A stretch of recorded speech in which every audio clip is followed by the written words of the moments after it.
second touchdown of the game. But that fell. The Saints, lost to Fitzmagic week 1 in a shootout. Lost money on that. And then they won last week against the Cleveland Browns, I believe. Yes, they did. But they didn't cover, which lost. Is unbelievable. No, they had to cover 8.5, and then, oh my God. Well, they should have lost. Gonzalez missed a kick. Oh, I agree. He I'm just got cut, by the way. pissed that they didn't get covered. So, NFC South wide open. Wide open. NFC West, not wide open. The Rams, 2-0, plus 54-point differential. That's number 1 in the NFL. The Niners are 1-1, but I think through 2 weeks, the hype has certainly simmered. They played Detroit in week 2. Yeah. Ooh, they won, but I think it was only by 3. It was a close game. Yep. Cardinals 0-2. Steve Wilkes, head coach. He's awful. Team's awful. Head coach. Their team scored 6 points. Mm-hmm. And Seattle could not have looked worse against Chicago. I think Russell got sacked 7 times. 5 in the first half. Brutal game for them. So the NFC West is already over. So go bet. I hope you hit the Rams line. It was like minus 380. Yeah. So Vegas knew it was over. And people were like, was Goff for real last year? Is Brandon Cooks going to help? How does the defense look? It all looks great. It all looks great, okay? I just think the Cardinals are where the Bears were last year. Had the rookie quarterback in Mitch Trubisky, but played Mike Glennon for no reason at all. Mm-hmm. Now the Cardinals are playing Sam Bradford. Like, just please get injured already so Sam Chosen Rosen can come in, and then the offense can start clicking because you have offensive weapons. Josh Rosen is a guy that was, by most experts, considered to be the most NFL-ready guy. And now I think Bradford absolutely coughing up a lung so far in Arizona. Yeah. He's going to get back at it. So that's what's interesting in the NFC. In the AFC, Miami in the East, 2-0. Pats 1-1. Jets 1-1. Bills 0-2. Delete the Bills. I think you can also kind of delete the Jets. They had a great week 1 performance against Detroit, but I think Detroit's just awful. And then they got snapped back to reality last week. You have a poop bowl this next Thursday, Jets Cleveland. Cleveland's a favorite. I don't think they've been a favorite in 20 years. And Miami, Ryan Tannehill, Kenyon Drake, people forget about Adam Gase, who's an offensive genius because Kyle Shanahan's here. Sean McVay is now doing some good stuff. Matt Nagy's even done some Houdini stuff so far, but people forget Adam Gase was the first genius. And, hey, Miami could be legit.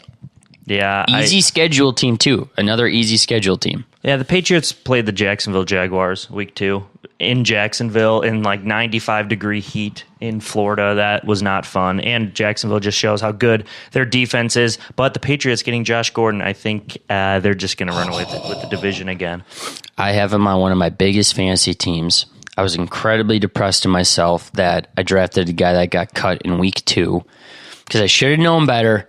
But then now I look like a genius because now he's going to Tom Tutty's. Now, could he be cut from the Patriots in 2 weeks? Absolutely. Yeah. Or maybe he sets the NFL record for touchdowns in only 13 games because he's Josh Gordon. And I could see that happening with Josh Gordon. Another thing for the bottom-dwelling Bills, Vontae Davis just left the game at halftime and retired. Hilarious. Said, I'm done. It's a pro move. That is awesome. That's hilarious. And social media has reacted kindly to that. A lot of people have done their own impersonating videos of how it's been when reenacting him leaving at halftime. It's been pretty funny. And again, before we leave the AFC East, one note about the Patriots and Josh Gordon. So one, he's never had a good quarterback in Cleveland. The other thing, he had 1,600 receiving yards, I think, in 2012 or 2013, in only 13 games. Randy Moss never even had that many yards in any of his full 16-game seasons.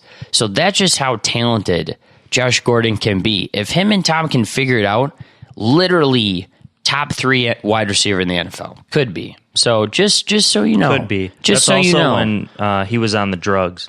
That's when he was playing not sober. Yeah. He's sober now, supposedly. We'll see if sober Josh Gordon's better than using Josh Gordon. That's a debate. I'll take user Josh Gordon any day. Okay.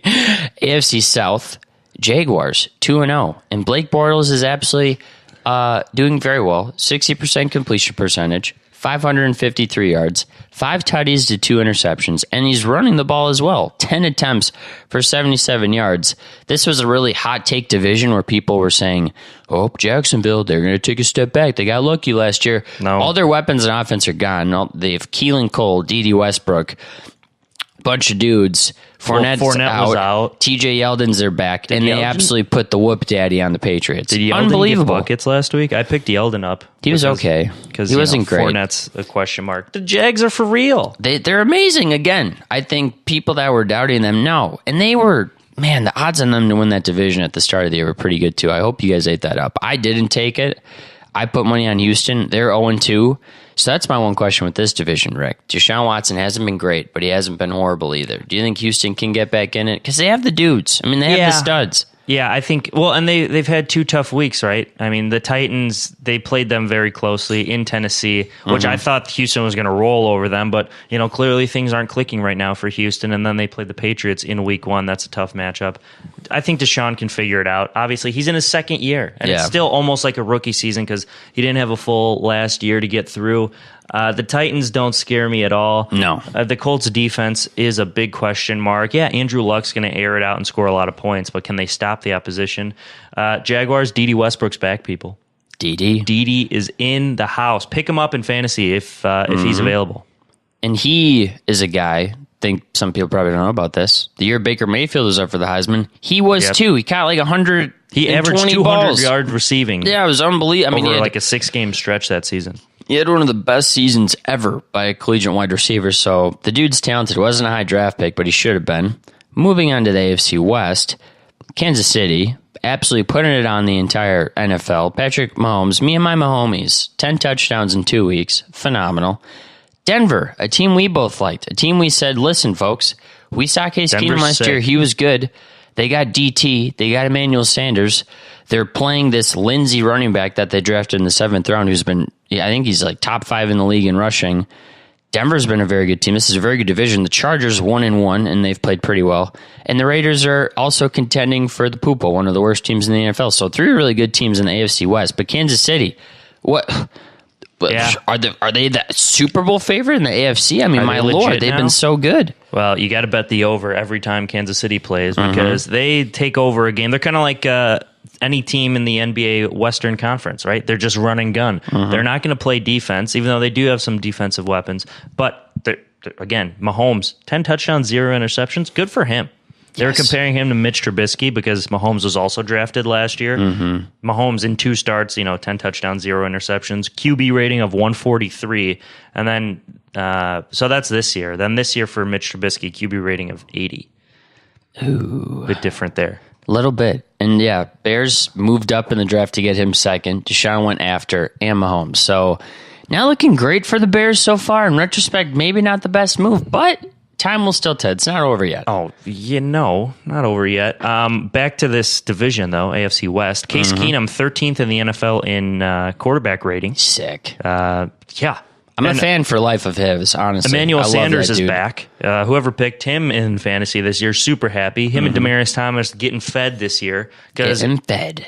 Case Keenum is that kind of guy. He likes his route trees. He's going to stand in the pocket, make passes. Watch out for Denver. We're going to talk about them later in our picks this week. talknorth.com is powered by Bite Squad. We'd love to welcome Bite Squad as the newest sponsor of the Talk North Podcast Network. Bite Squad delivers food from hundreds of Twin Cities restaurants. Order online from bitesquad.com or download their app and get food to your door in minutes. And for a limited time, they are offering free delivery to our listeners on their first order by using the code TALKNORTH. Like one word, Talk North. Bite Squad, food for your mood, delivered. Well, so let's do it right now. Let's go to the Flow Picks. Flow Picks Week 3. And it should be known, we're 500. I'm 6 on my blog. I do 6 games every week. I'm 6 for 12. But I'm 2 for 2 on my Gates games, which are when you're confident in a game, you put money on it like you're Bill Gates. I'm 2 for 2. Sorry, folks. I had the Vikings +1 last week. I got it Monday night, made money.